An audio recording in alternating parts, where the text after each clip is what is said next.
for U.S. Congressman and the candidate in Connecticut District 5. And he was incarcerated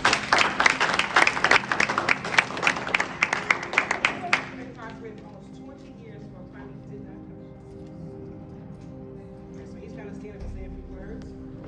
And just so you know, this is part of a documentary that it's been in progress for 5 years. So it's a very exciting culmination having our men here speaking outside about their wisdom. So thank you all for being here. Thank you. Good afternoon. My name is Jonathan DeBarros. I was born and raised in the city of Waterbury, Connecticut. I was born in 1978. I'm 46 years old.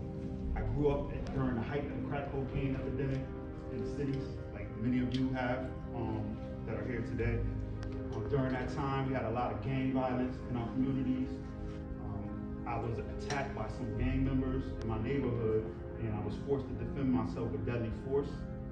The perpetrator that attacked me had a loaded firearm, but the district attorney's office and law enforcement during that time period decided to conceal this information. They found the loaded firearm connected to the deceased perpetrator, and they convicted me of murder, knowing that it was a self-defense case.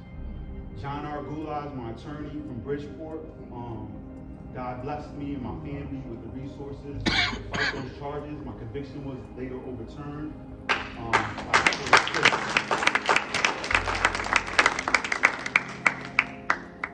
But that wasn't the end of the story. After my conviction was overturned, it took them 3 years to bring me back to trial.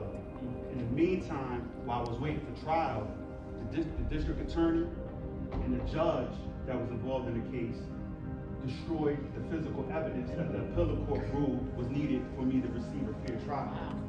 So when I went back to trial again, after spending $60,000 fighting this case, I wanted to have the firearm fingerprinted, touch DNA test to prove that that gun was connected to the deceased perpetrator.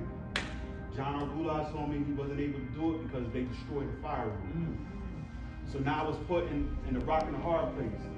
Didn't have no more money to fight the charges, so it was either take a plea deal with a reduced charge of manslaughter underneath the Alford docket, meaning that I'm not accepting guilt, but they got enough evidence to hold a conviction.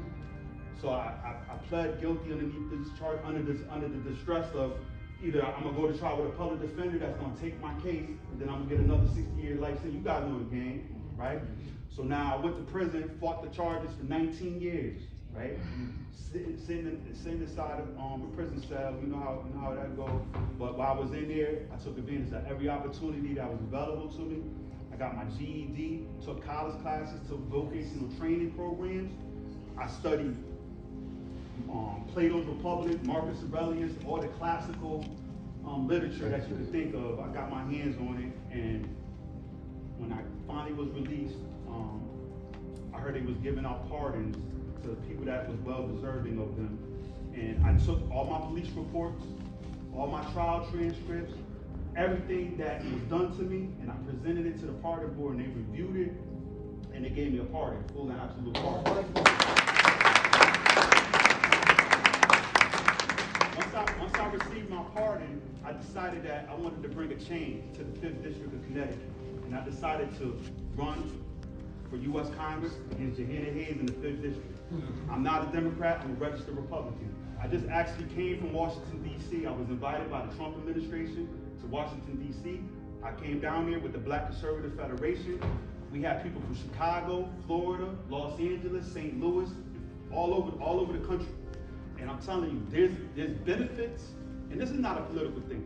Like I tell people, I support, if you're a Democrat, you're an independent, that's your thing. But look at the policies. There's policies that Trump has that's going to benefit the formerly incarcerated, but they're not going to tell you about it. But I'm letting you know, I just came back, I had Secret Service clearance, I went to the White House after doing 19 years in prison. Thank you. I don't want to take too much time. I just want everybody to know that if anything you put your mind to, you can do it. You're not a victim. Stop allowing people to tell you you're a victim because you're black. Frederick Douglass, he was a Republican, right?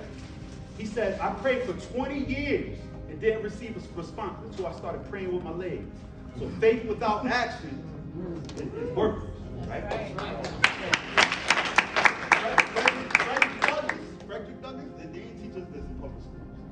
Frederick Douglass, when he died in 1895, he was a millionaire. He was worth over $300,000, which is the equivalent of $20 million today, right? Frederick Douglass was the consultant.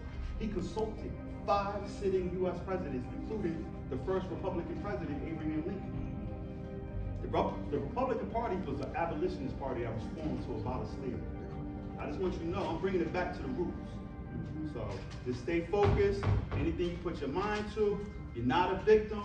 Stop playing the victim card. We're not victims. We're achievers. We can accomplish anything you put your mind to, and let's get this done together. All right? Thank you.